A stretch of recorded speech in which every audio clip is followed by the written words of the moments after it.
Hi Year 4, Mrs Smith here again. I'm going to be doing the writing lesson this week. I've been having a real good think about what we can do, and I know from our starter we had like a message from the Tutankhamun sarcophagus, and I've been checking it every day because it's here in my house, and today I found another message. Let's have a look. Okay, so here's a sarcophagus. Let's have a look. What message have we got today? We've got some more hieroglyph writing. Okay, let's go. Let's take it and have a look, see what we can find out. So here's the hieroglyph writing. Using the decoder, can you work out what the message is? Now the scroll of paper also had some more hieroglyphs on. There were quite a lot. So I'm going to ask Miss Murphy, Mrs Evans, Mrs Price and Miss Bridgewater to help me. You have a go at that. I'll get them helping me and then we'll come back and see how we've got on. How did you get on? I think this one says, perform this poem so that people will remember us. That means that the scroll that we also had with the message must be the poem. I'm hoping to hear back from the Year 4 teachers soon, and then I'm going to type it up and we can have a look what we've got. It was a poem. Let's have a look together. Can you pause the video and have a go at reading it? The message asked us to perform it, but before we do that, we need to make sure we understand everything in the poem. When you read it, did you have any words that you weren't sure of? Make a list and come back to me. What words were you unsure of? Here's a list of the ones that I wanted to look at. Canopic jars. They were the things that Mrs Price found during our igniter. They're vessels that the ancient Egyptians put the insides from a mummy in. I wonder if you could find out a bit more about those. I know there are 4 and they are the gods, the sons of Horus. They're all gods. And they will have different heads. One's a falcon, one's a jackal, one's a monkey. Can you find out what their names are? The other one I wanted to look at was natron salt. What was that? That was used during the mummification process and it dried the bodies out. Amulets. What exactly did they mean? Miss Murphy found one of those during our igniter. And they are things that kind of like act as a good luck charm, and they were put with the body during the mummification process and wrapped in the bandages. And then I wanted to look at Osiris. Now I knew it was going to be a person or a place, it had a capital letter. I wanted to double check. And he was the judge of the dead, the god of the underworld. Hope you have the same as me. If not, check on the ones that you had. What did they mean? Before we perform this poem, let's see if we've really understood it and read it. Right, what I'd like us to do for task 1 is to answer some questions. Question 1, what was put into the canopic jars? Question 2, what did the ancient Egyptians use to dry out the body? Question 3, what does the word sarcophagus mean? Question 4, find and copy a phrase from the poem that shows that the ancient Egyptians would cover the entire body in bandages. Have a go at these retrieve questions. I'm going to pause it on the poem so that you can check and then come back to me to see what the answers were. Pause the video now. How did you do? Did you see in the 3rd verse that it was the liver, lung, stomach and guts that they said went into the canopic jars? What about question 2? We talked about that earlier when we were looking at our new exciting words. It was the natron salt that dried out the body. And then what does the word sarcophagus mean? Now, in the 7th verse, it said, laid in a sarcophagus, a coffin that's rather grand. So it's a grand coffin. And then the last one says, find and copy a phrase from the poem that shows that the ancient Egyptians would cover the entire body in bandages.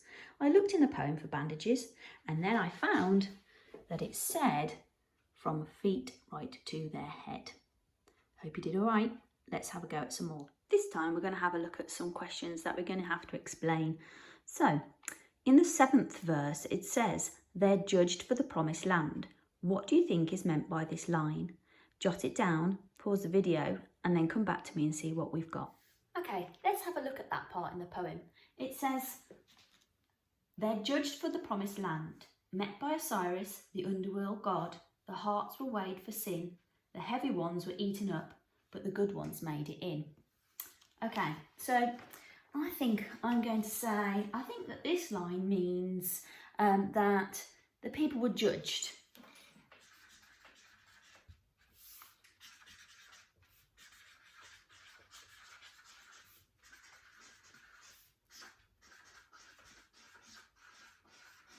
Okay, so they were kind of judged to see if they were good.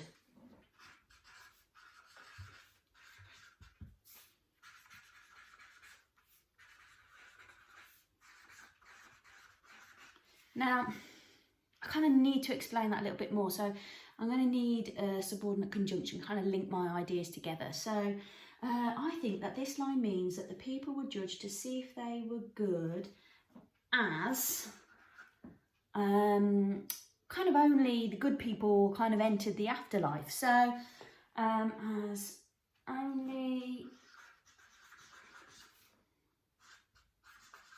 the good people could enter the afterlife.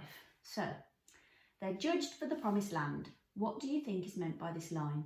I think that this line means that the people were judged to see if they were good, as only the good people could enter the afterlife. I wonder if I need to put good enough. Good enough, as only the good people could enter the afterlife. Okay, I'm happy with that. The last question I want you to have a look at is, why do you think the poet chose to use the word goo rather than liquid in the second verse? Jot down your ideas and then come back and we can have a go together. Okay, to answer this one, I'm going to look at the second verse and I'll read it to you. It says, before all this, they had to hook the brain out through the nose. They bashed and whisked and stirred it into a goo that runs and flows. Oh, that goo kind of sounds disgusting. And I think that's what the poet is trying to do, make the reader feel disgust. So that's what I'm going to put. I think that the poet used the word goo to make the liquid sound disgusting.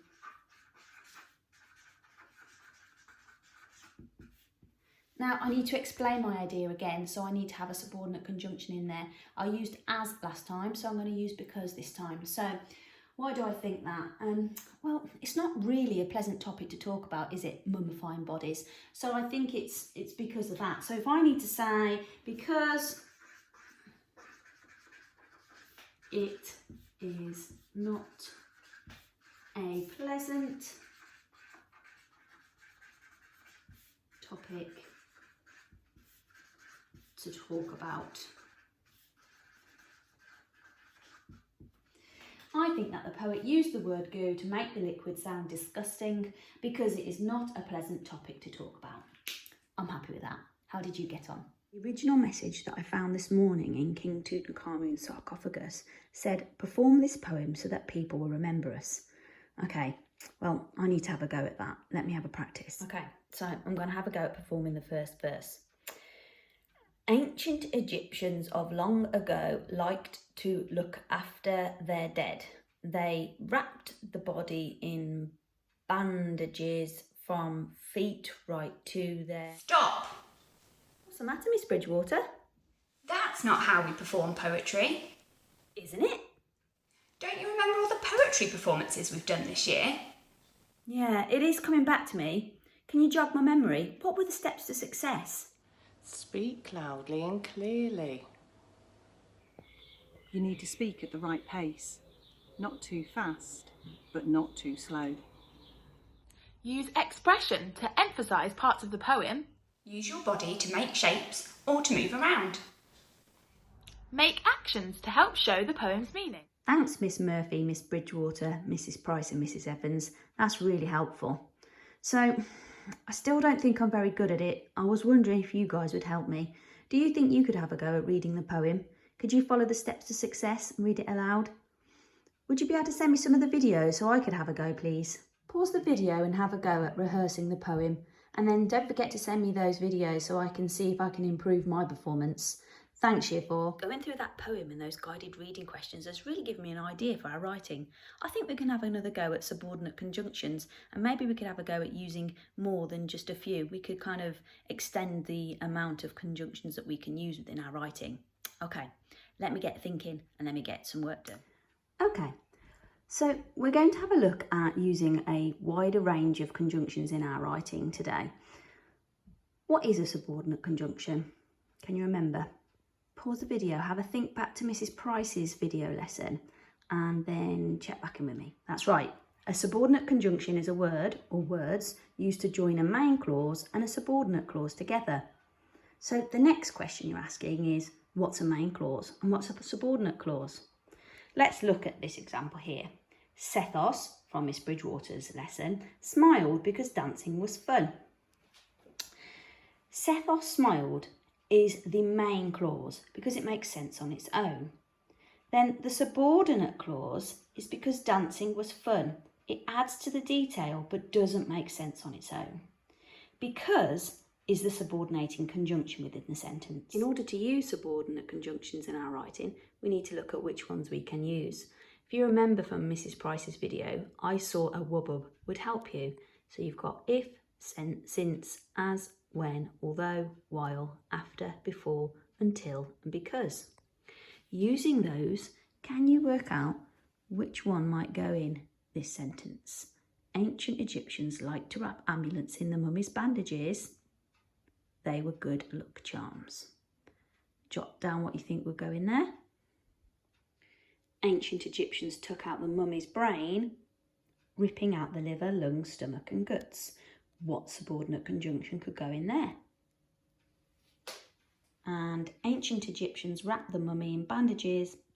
They had dried it out. What subordinate conjunction could go in there? You can refer back to the poem for this. Let's have a look. What did you have? We could have had as or because. Ancient Egyptians liked to wrap amulets in the mummy's bandages as they were good luck charms.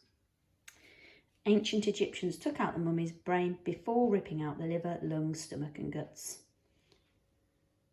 Ancient Egyptians wrapped the mummy in bandages after they'd dried it out. What did you get? Now it's your turn. Today's writing challenge is going to have 3 layers to it. So you're going to all do Chile 1, then Chile 2, and then Chile 3. I'm going to explain Chile 1 first. I found this lovely little flip book that we can use on Twinkle, which I will attach to the parent mail if you want to print it out, or you can make one yourself. I've got my main clause here. The artist painted a magnificent portrait. I know it's the main clause because it makes sense on it. It's on its own. Now, I've got my subordinate conjunctions here underneath the post-its. And then underneath the flap is the rest of the sentence, okay? And together with a subordinate conjunction, it makes a subordinate clause.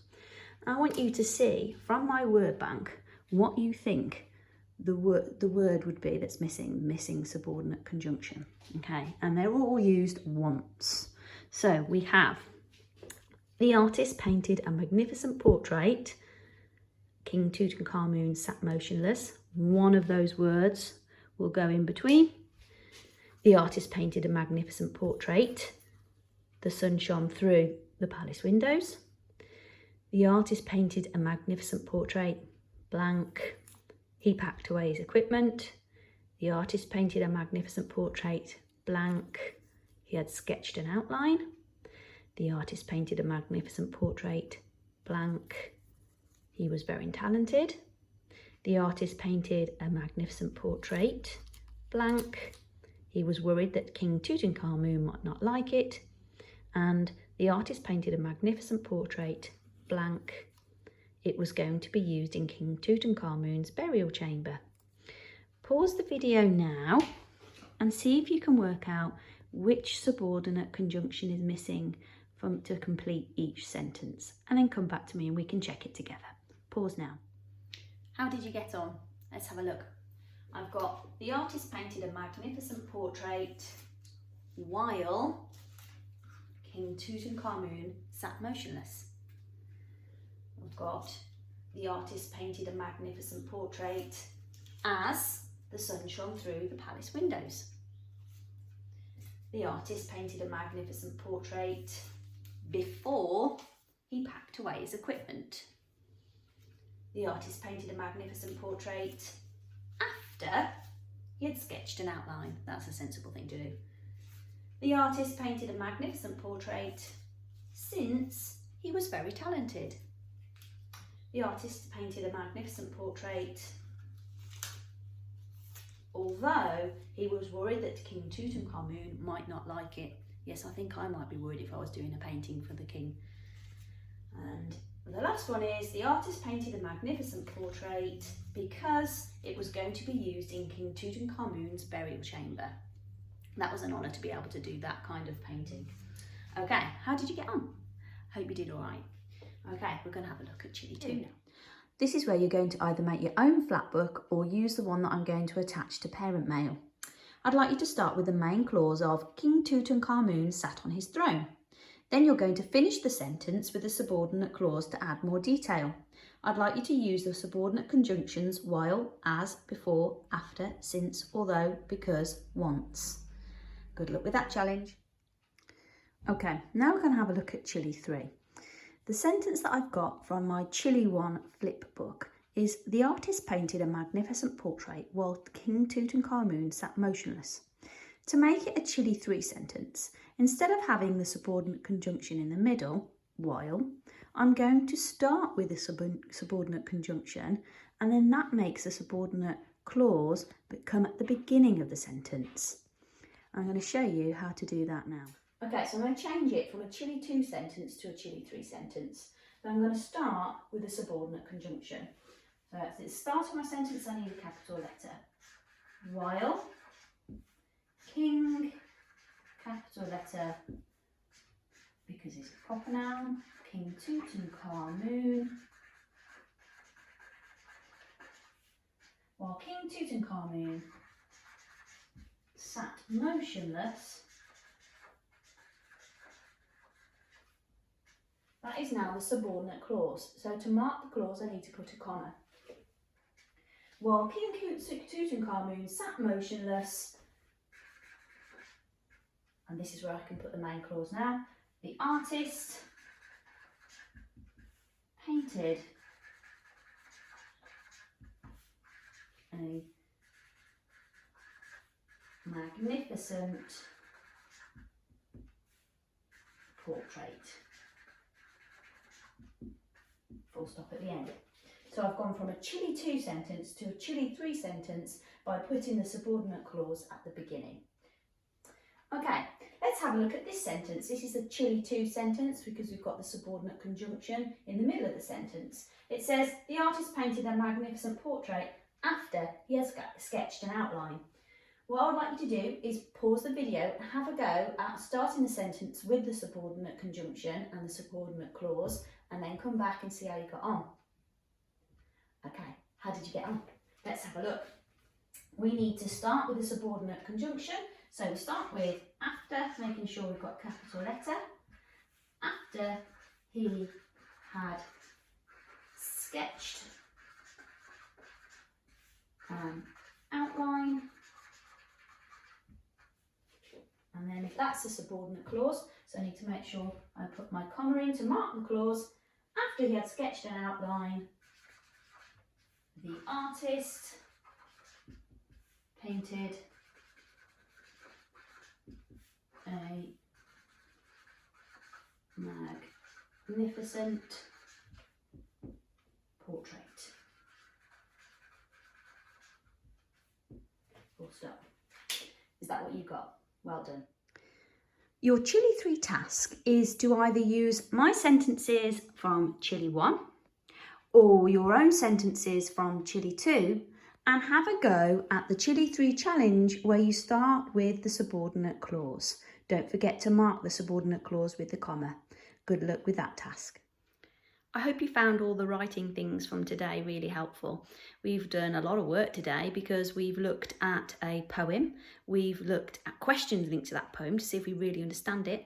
You've had a go at performing it for me. I can't wait to see those videos so you can help me with my own performance because it really needs a lot of help.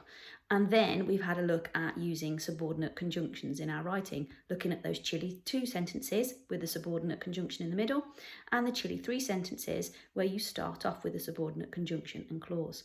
Great work today, guys. Well done. Stay safe. Missing you all. Bye.